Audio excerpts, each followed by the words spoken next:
Hello everyone and welcome to this month edition of our video changelog. A lot of news for February, both on Facebook and Google. Let's go through it. There are a lot of stuff that will really help you in improving your advertising. So the first one that I'm really excited about is that we are making it easier for all of you to use our PDF report. Now, inside the campaign dashboard, you'll be able to generate quickly PDF reports for that campaign in just one click. Just below the main graph, you will find a small line that prompts you to create a new PDF report. Just click there and you will have a pop-up. Here you can set up some basic settings like the time range and select one of the templates that our amazing service team has created for you, and then one click and you'll be able to generate the report. Great way to really send out to a customer or to your boss a quick report about a specific campaign in really 30 seconds instead of going through creating the whole reporting from our tool section. Love it, and it's also the first time that we are bringing our amazing PDF report to Google, which is the other thing I'm really excited about, and this is just a first step. The next one will be bringing the whole PDF report builder to Google, and this is probably coming in by the end of Q1, so by the end of March. So look out for it. PDF reporting for Google is coming, and in the meanwhile you can already report on all your Google campaigns with the new one-click report builder. Another feature that we released in February is another one of the most requested one, and it's Facebook Messenger ads support with JSON. Until now, you could already create Messenger ads, but not with JSON support. What does this mean? Basically, what it means is that you can now create ads campaign that when the user click on your ads will open a Messenger conversation.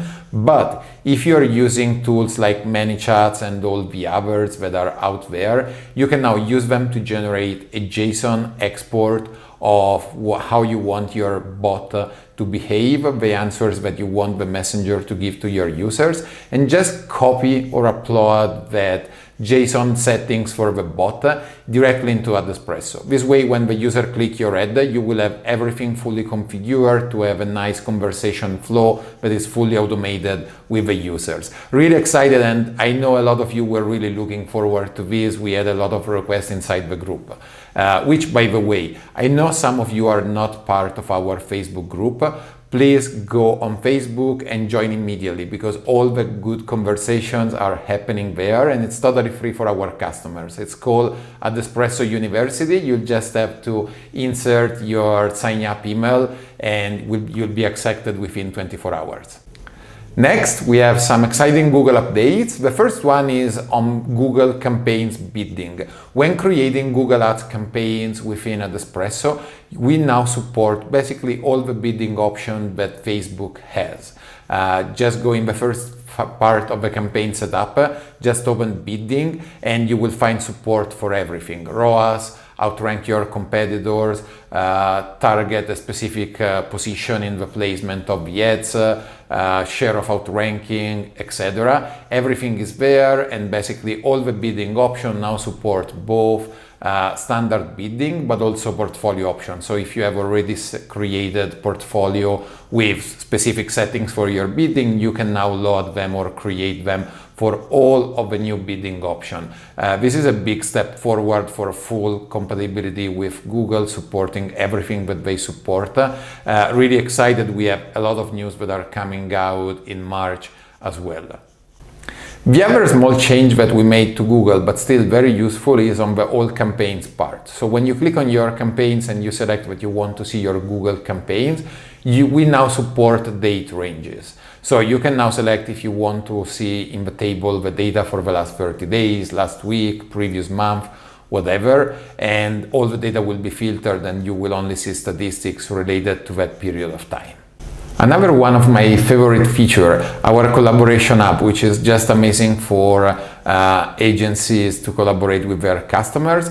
We made an improvement on campaign approval. As you know, with campaign approval, you can send your customer an email with a link to a landing page where your customers can review your campaign and approve it before it goes live.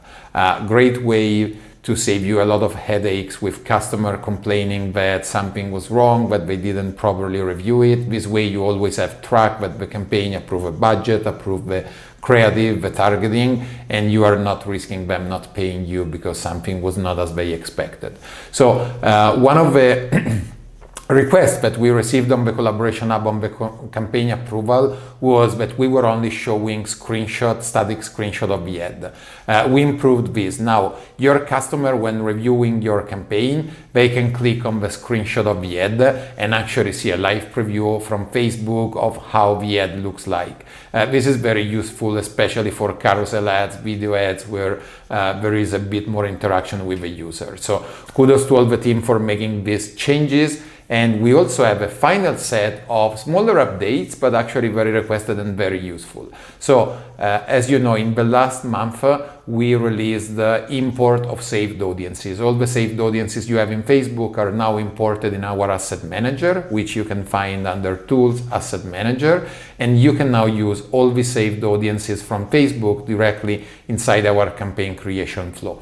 There was one thing missing that we are releasing today, which is split testing of different saved audiences from Facebook. So in step 3, when you set up the targeting of your campaign, you can now decide if you want to create the audience on the fly, or if you want to split test different saved audiences. Just great, click on the link on the tab, select one or more saved audiences from Facebook, and you can split test them among each other.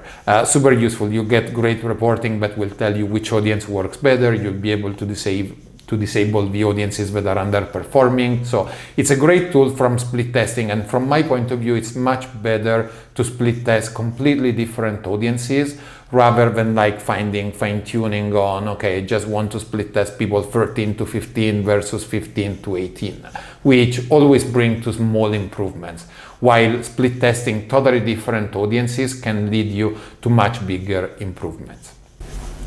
And related to saved audiences, there is also one last improvement, but very useful. As some of you might know, in step 4 of campaign creation, if you open the advanced options, you can decide how you want us to name your ad set and your ads. And you can use various configuration to just tell us, hey, I want like the image name or the text in the name of the ad. We added support for saved audiences name as a placeholder configuration for the ad set. So you can now decide that your ad set should be named after the name of the saved audience that they are targeting. This way it will make it much easier for you to understand what an ad set is targeting and how your campaign is configured. If you're not using these options to define how we name your ad set and ad, check it out because it's very useful, especially if you're running a lot of split tests and running a lot of ads. So that's all for February. Thank you so much for looking at this new changelog. Ciao, ciao. And of course, if you have questions, just reach out on the Facebook group and let me know.